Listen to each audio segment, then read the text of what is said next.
All the standing around is making me so sleepy. Have you heard about the Vision Hunt Decree? The Vision Hunt Decree? Did something bad happen again?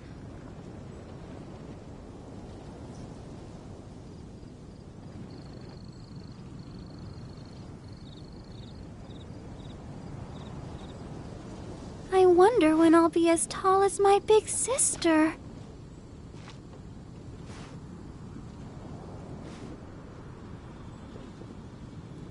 The Vision Hunt Decree.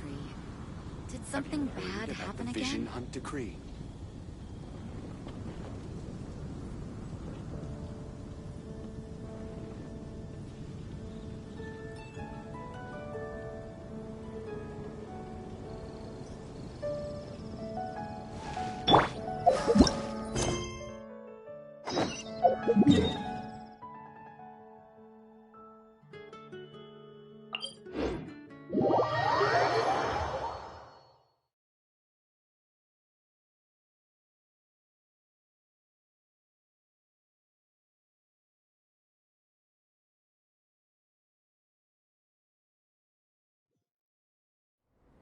Snow that once adorned the world in silver, thaws to reveal the gleam of the fruit upon frost-laden branches. How picturesque. Only some tea.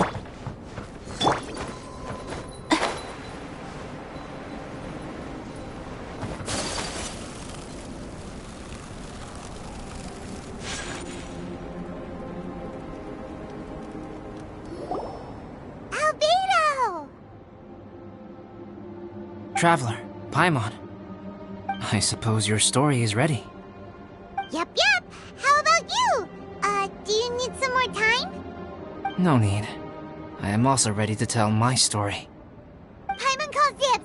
Paimon first! Please, go ahead. Okay, here goes.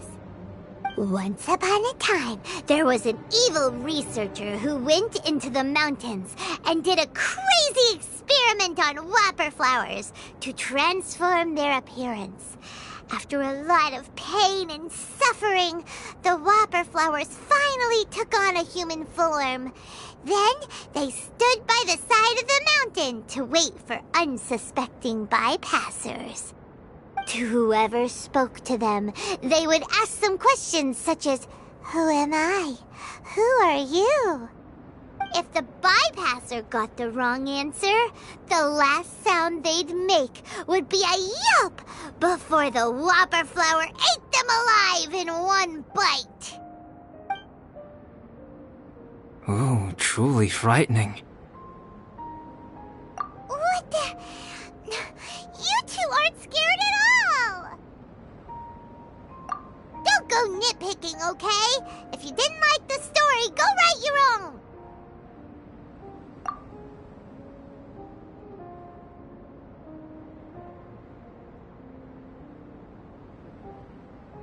In other words, the Whopper flowers would ambush and then completely replace their victims. And then what? Go back to where the person lives? Enter their home? Eat their whole family? Paimon made up this story, but now Paimon's the one who's scared by it. It's a good story. Oh, may I write it down? I may bring it up in future conversations. What for? Just to scare people with? Yes. You've got a real mean streak, Albedo. Mine is a little longer than yours. It starts with an alchemist. A great alchemist once created Subject 1. Subject 1 was her proudest achievement, and successfully blended into human society. No one ever would have thought that this friend of theirs was in fact a synthetic human. However, unbeknownst to Subject 1, the alchemist had tried the same experiment many times before he had come into being. Some of the rejects from failed experiments had been discarded, but had not died. Subject 2 was one such failed experiment. He was swallowed by a great dragon that came to rest upon a snow-swept mountain. Many years later, he was resurrected by the dragon's mysterious power. He saw all kinds of people on the mountain, including Subject 1, who had somehow miraculously blended in among them. Never in Subject 2's wildest imagination had he thought it possible for experimental life forms such as they to deceive everyone so successfully. He saw the way humans accepted Subject 1 as a friend, witnessed their affection as they addressed him by name. This was what Subject 2 wanted. Now, all that Subject 2 desired was to replace Subject 1 and take the joy of his existence for himself. This is giving Paimon the chills. So scary. Subject 2 began to unfold his plan. He stole Subject 1's books and notes and studied all that Subject 1 had learned from the alchemist. Subject 2 was highly intelligent, and he learned quickly. He changed his face into an exact replica of Subject 1's face.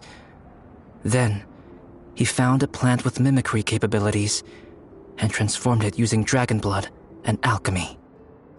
And so, not only did Subject 2 transform his own appearance to perfectly match that of Subject 1, he also created a third entity, Subject 3.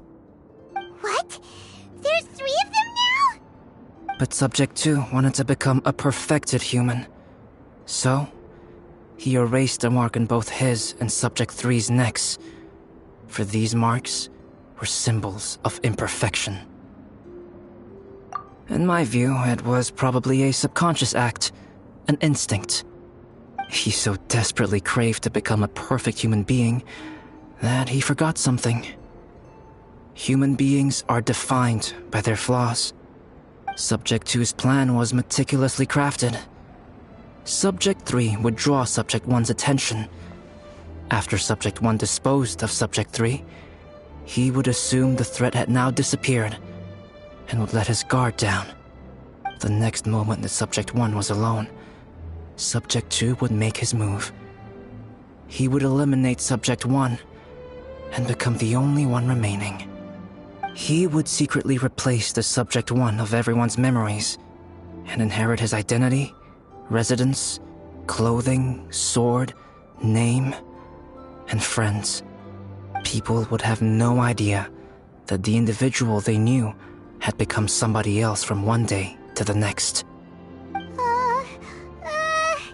This is way too scary.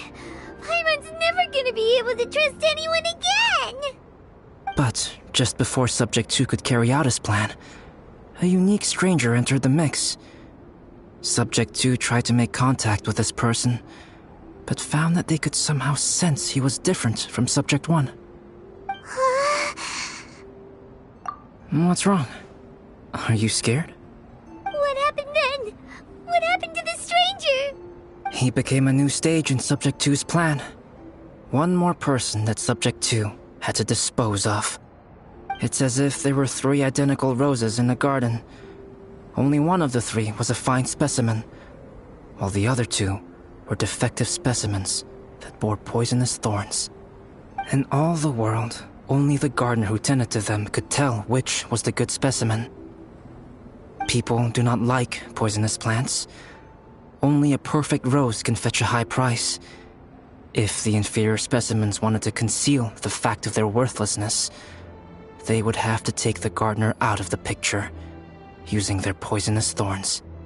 This is exactly what Subject 2 was thinking. So, he hid in the shadows and waited patiently. Maybe soon, he would get his chance to become truly human.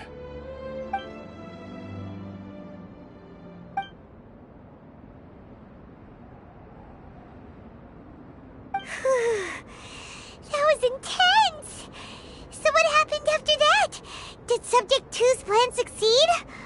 Paimon can't bear thinking about it! Fortunately, it is just a story. And even in this story, Subject 2 did not succeed. But you can never let your guard down on Dragonspine. Monsters mutated with Durin's power and blood are also creatures of Rhine-Daughter, just like me. You must beware of all such creatures. I'm glad to hear that. It's okay. I know what I am. You and I are both different, so there is no need for me to hide the truth from you. The only thing is that sometimes, when I think about how mighty the power of alchemy is, I feel so small. As beings who set foot in this world, how arrogant are we in desiring to control our destiny, and in desiring to create? Is creation an arrogant act, traveler? If not, why do we call the ones that created us and control us gods? If it is, then what qualifies us to call ourselves creators? How far must we take our reverence and respect, and what purpose does it serve? Nothing special, but whenever I think about it, I feel a twinge of grief. Poor Albedo. Hello? Traveler, are you here? Hey, is that Amber? Thought we might find you here. We're here to deliver a message from Cyrus. There's gonna be a big event down at the base camp, and they want you there too, Traveler. Winter camp is nearing its end. Apparently, even provisional instructors are required to attend. Looks like we need to go, Albedo. Bye for now. Then I won't keep you. I have some things to attend to here, so forgive me for not seeing you down. Don't worry about it. There have been no issues getting up and down the mountain recently. Is everyone ready? Let's not keep them waiting.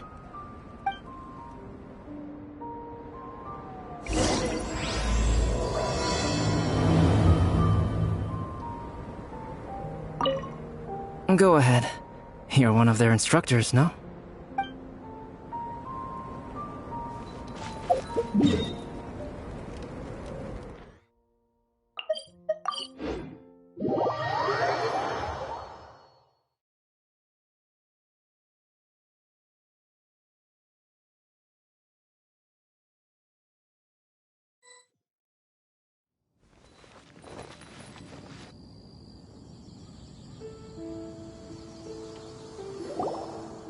Huh? Who is this guy?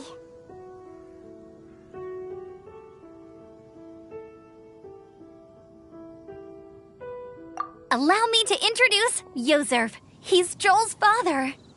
Dad, this is that traveler I was telling you about. The traveler's helped me out loads in the past, and this time we even built a snowman together. Joel has told me everything about you. I can't thank you enough. Wow! This is amazing! Wait a second. Why is Cyrus discreetly wiping tears away? And what is Pallid doing here? Pallid is the hero of the hour this time. Go on, Pallid. Tell us what happened in your own words. Okay. The weather was fine on that fateful day, and I had a feeling that Lady Luck was smiling down on me. So I trusted my gut and set off to explore somewhere new, somewhere dangerous. Because where there is great danger, there is also great treasure. Why does this sound so hard to believe? But I had only been away from the group for a short while when I fell down a slope and just started rolling. Uh-oh. Did my bad luck rub off on him when we ran into each other on the mountain? The place I fell to was somewhere I didn't recognize, and I'd sustained a few injuries. I remember thinking to myself, this is the worst luck I've ever had in my whole life. Then I met Yoserv. He'd heard the sound of me falling and came out to see what was going on. Huh? Wow! So it was completely by chance then! I thought he must have been someone from the Adventurers Guild here for the event, but after a few words of conversation, it was clear that he was having memory problems. He didn't even know his own name. The temperature was freezing, and there was no time to deal with all that there and then, so I convinced him to come back to the camp with me and figure everything else out after we got there. We got back to the camp, ran into Joel, and the moment he saw him, he froze for a second with this completely stunned expression on his face, and then he started crying out, "Dad! Dad!" That's when Yoserv suddenly started to remember. My memory has still not fully recovered, but Joel and his mother, they are the only ones that I will not, no, that I cannot forget. Daddy. Daddy's right here, Joel. Daddy's right here. Yoserf, don't you remember anything else at all? The poor princess? Feeding the foxes? I'm sorry. I have no recollection. Maybe it's because of the head trauma. I'm not sure. I woke up and found myself covered in blood. My things were gone, and there was nothing to indicate who I was or how I got there. I crawled into a cave and settled in for a slow recovery. After my legs and feet were a little better, my hunting skills were what kept me alive. Dad, I was so worried about you. I'm all right now, Joel. Oh, don't cry. Daddy's not going anywhere. I'm here to stay. Oh, this is good. This is good. You know what, though? I definitely think my luck got worse after running into Benin on that mountain. I knew it. I just... No. I just meant if it weren't for you, there's no way I ever would have run into Yoserv on a mountain this huge. Besides, we got back safely, didn't we? So don't blame yourself. Maybe sometimes miracles can only happen when you get just unlucky enough. Pallid. When did you become such a smooth talker, huh? Huh? Am I? I was just telling the truth. Oh, yeah. I want to say thank you to the Traveler, Uncle Cyrus, Auntie Eula, and Auntie Amber. Thanks, everyone. You all helped look after me, and I will always remember it. But I guess I can't take the snowman with me, or it'll melt once it leaves Dragonspine. It's such a shame. Oh, I can help with that. One moment. Huh? Eula? Here, take this. It's powdered rime. Just add it to your snowman, and it will never melt. Wow! Really? Oh, this is awesome! You're the best, Auntie Eula! Dad, I have an unmeltable snowman now! How cool is that? How can I ever repay you all? Thank you all. Thank you from the bottom of my heart. Dad, I want to go move the snowman. Can we do it now, please? Okay, I'll be leaving with Joel now. I'm sure I'll see you all another day. Very well, very well. It's time for Pallet and I to have another discussion concerning his breaches of adventurer discipline. Huh? But Cyrus, I think I kind of made up for my mistakes this time, you know? See you guys! Oh, I made this for you and Amber. Think of it as a winter souvenir. Aw, are you sure? This must be really important to you. Come on now, just take it. No need to make such a fuss. Wow! Now our snowman won't melt either! Great! You're welcome. Just keep it. That's all I ask.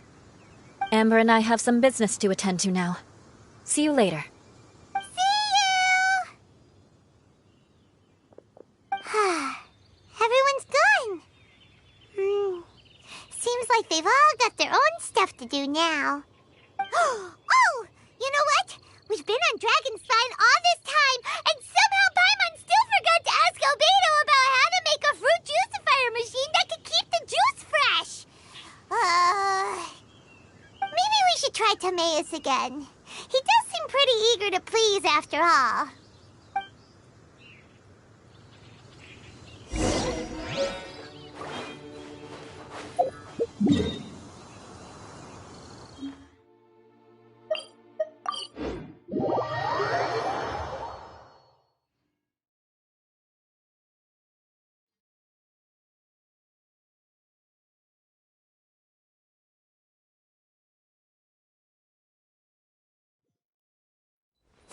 There's a pleasant breeze and glorious sunshine. So, where shall we go?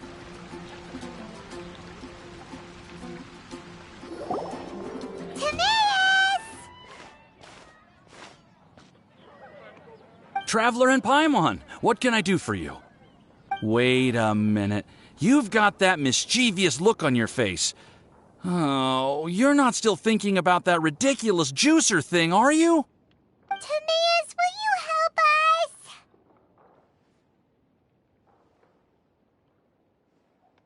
us? Well, if the Traveler isn't really interested, then, yeah, maybe I'll give this one a pass.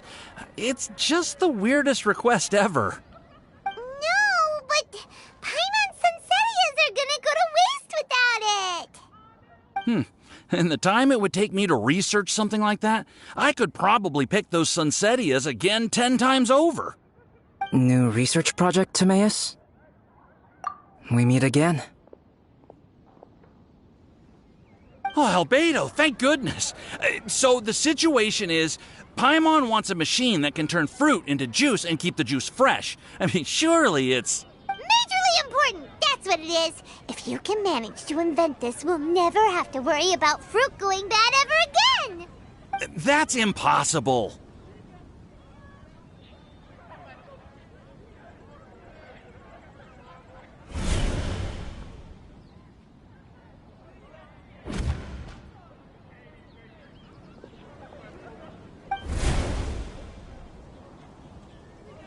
Turning fruit into juice is not hard, but keeping it fresh is more difficult.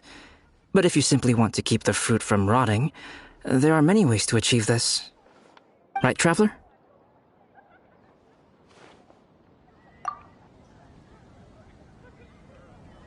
What about his neck? What's wrong? Is there something on my neck? From the look on your face, it's as if you thought I just played a practical joke on you that was in exceedingly poor taste.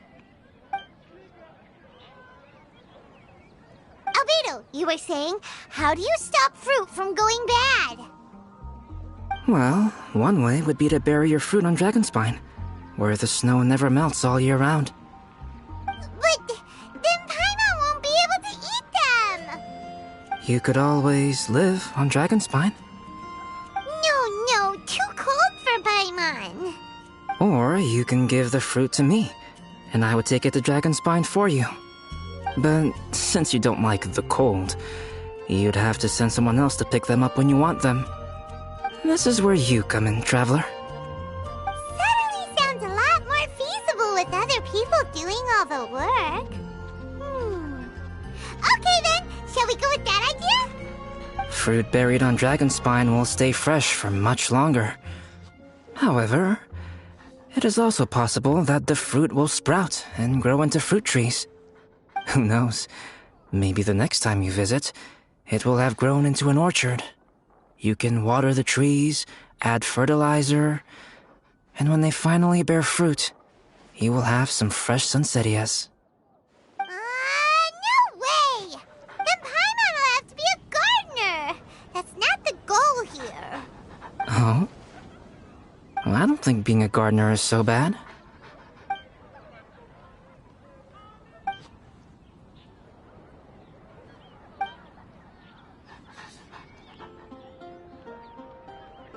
Albedo! Stop trying to get your hands on Paimon's super sweet Sunsettias!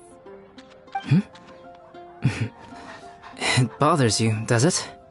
Of course it bothers Paimon! They are the rarest, super duper sweetest Sunsettias ever! And they're not for you! Okay, but they're just Sunsettias. I think you're only so attached to them because you don't have much fruit of this quality in your possession. When someone's pockets are full and their spirit is fulfilled, they don't easily fall prey to this kind of yearning. Really?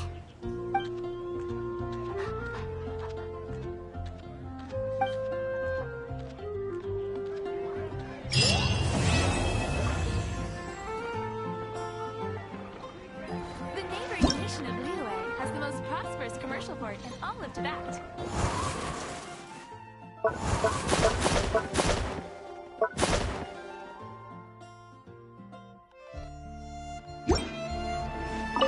Dragonspine is too cold for ordinary fruit trees to survive. But if, one day, Dragonspine did become home to gardens and orchards, there would be more reasons for people to visit.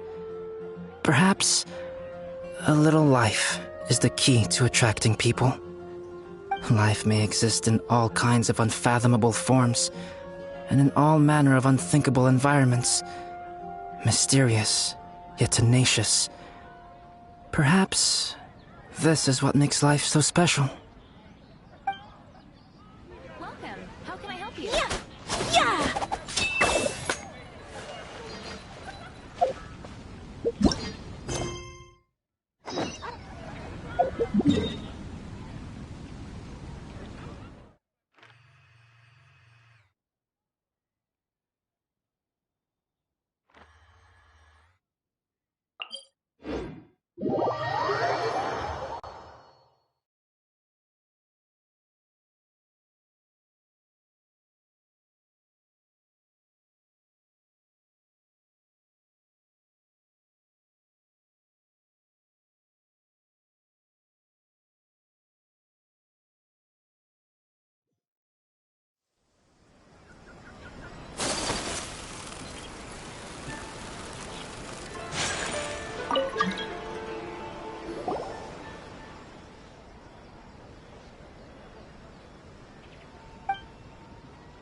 Let the show begin.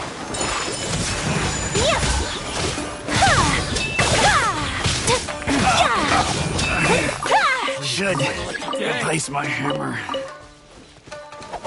Take flight!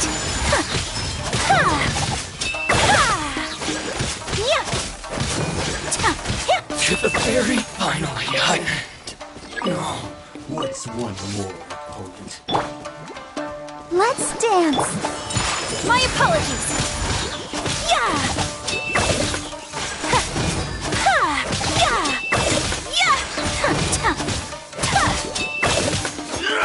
cut down like this.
A blade is like a tea leaf. Only those who sample it many times can appreciate its true qualities.